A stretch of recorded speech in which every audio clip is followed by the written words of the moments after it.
So now let's take a look at inking mode inside of Microsoft Whiteboard. So in order to do that, you can see that I'm already in a Microsoft Whiteboard area right here. So if you were to go down, you can see that inking mode is an option. So once you click on this, what happens is that you get a range of pens right here that you can work with. So I can click and drag around to actually draw out anything I want.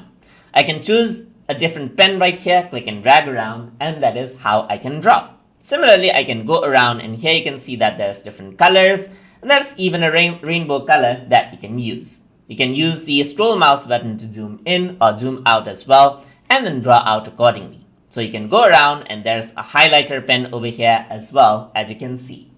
If you want to view more options regarding the pen, then you can simply click and hold your mouse button and then release it, and you can see that you can choose the pen size now. So the pen size is bigger, or you can click and hold and choose a smaller size over here as well, so that the pen size is smaller. You can click and hold and you can make it bigger or smaller.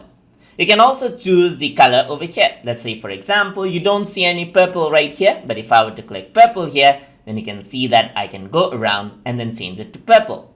So anything you want, you can just click and hold right here and select it out. So you can go around over here, and you can see that even for the highlighter, you can go around and select its own properties, and you can make it bigger, as you can see right here. And that is how you can work around with inking mode and pen types inside of Microsoft Whiteboard. So I hope you guys learned something as always. And as always, please like, comment, share, and subscribe.